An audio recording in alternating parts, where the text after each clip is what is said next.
আসসালামু আলাইকুম, welcome to my business ভয়েজে।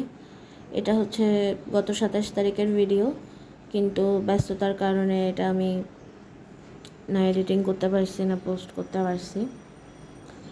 তো এই তো ওদিন নাস্তা খেয়ে এরপর সকাল সকালই পড়তে বসে গেছি। এখন বলতে গেলে একটু পড়ার চাপের মধ্যেই আছি, যেহেতু পরীক্ষার বেশি একটা টাইম নেই। 10 তারিখ পরীক্ষা, মানে হাতে 10-12 দিনও নেই, খুবই কম সময় আছে। এর মধ্যে আবার 12 তারিখ আমার বাচ্চাদের মান্থলি টেস্ট শুরু হবে। তো পরীক্ষার আগে তো ওদের সাথে আমি থাকবো না, যেহেতু আমার 9 তারিখেই আশা করি ঢাকা যাইতে হবে। তো এই যে কয়দিন আছে এর মধ্যে আমার ওদেরকেও পরীক্ষার জন্য প্রিপেয়ার করে রেখে যেতে হবে, প্লাস নিজেরও প্রিপারেশন নিতে হবে।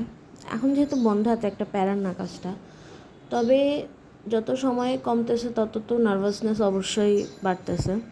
কিন্তু গতবারের যে 47-এর মতো আমি এরকম করি নাই, ভাবছি টাইম নেয় পারবো না, তো লাস্ট কয়েকদিনে আমি ওই এফোর্টটা দিইনি। আমি এটা ভেবেই যাচ্ছিলাম পরীক্ষার হলে যে আমি পাস তো করবো না, জাস্ট অভিজ্ঞতা নিতে যাচ্ছি। কিন্তু এবার আমি ওটা করতেছি না। এবার যথেষ্ট ট্রাই করব পাস করার, কিন্তু ভাগ্যে কী আছে সেটা আল্লাহই ভালো জানে। তো এই তো একটা প্ল্যান বানাইছি মাইন্ডে, যে জুলজিটাতে যেহেতু 100 মার্ক, তো এইটা ভালো করে পড়বো, যেহেতু বেশি নাম্বার, মানে যেগুলোতে বেশি নাম্বার ওইটাকে ইম্পর্টেন্স বেশি দিব। আর হচ্ছে বাংলা গ্রামার আর ইংলিশ গ্রামার আমি এত একটা পারি না, কেন যেন ইংলিশ গ্রামার আমার পড়তে ইচ্ছা করে না, তো এটা নিয়ে মাথা ব্যথা করবো না।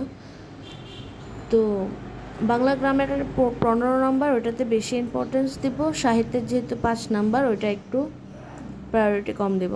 ইংলিশ লিটারেচার, যেহেতু ইংলিশ গ্রামার পারি না এত একটা, তো ইংলিশ লিটারেচারটা অবশ্যই পড়তে হবে। তো এই সাবজেক্টগুলো আগে রিভাইজ করব, যেন যেগুলো পারি আরও ভালো করে পারে। আর ম্যাথ নিয়ে কেন যেন এত একটা টেনশন হয় না।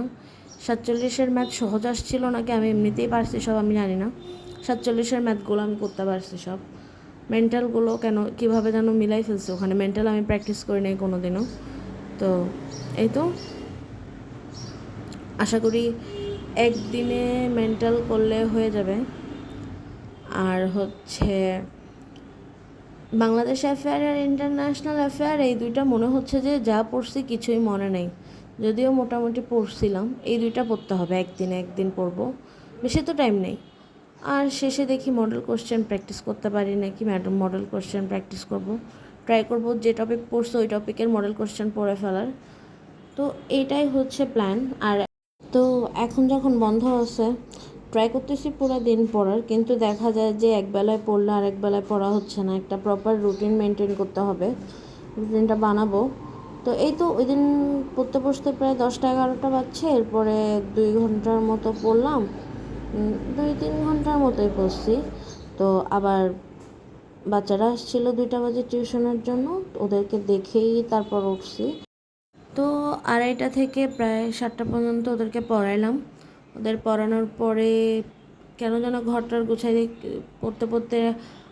পড়তে বসতে 8টা-9টা বেজে যায়। তো এরপরে ওদের ছুটি দিয়ে একটু রেস্ট নিয়ে আবার পড়তে বসছি। ওই দিন মূলত শুধু জুলজিটাই পড়ছি, পার্ট 1টুকু না, পার্ট 2 দিয়ে পড়ছি। যেটা জেনারেল বায়োলজি আছে ওখান থেকে কয়েকটা টপিকই শেষ করলাম। যদিও সকালে সবগুলো টপিকই লিখে নিয়েছিলাম, কিন্তু পুরা 10টা টপিকের 10টা শেষ হয় নাই। Normally cytology, genetics, evolution, ecology, wild life, geography, human physiology পড়ছি। আর 3টা টপিকই বাকি আছে পার্ট 2 থেকে। আর পার্ট 1-এর 3-4টা টপিক আমি স্কুলে যখন ছিলাম, স্কুলে বইটা নিয়ে যাইতাম, ফ্রি টাইমে পড়ে ফেলতাম, তখন আমি কয়েকটা টপিক শেষ করছিলাম। ওগুলোও কম আছে, কি পড়ে ফেলবো। জুলজি নিয়ে এত একটা প্যারাই নাই আমি, তাও পড়তে হবে, না পড়লে তো আর ওই দিন মনে আসবে না। তো এই তো, আর চেষ্টা করব একটা রুটিন বানাইলে আশা করি শেয়ার করব।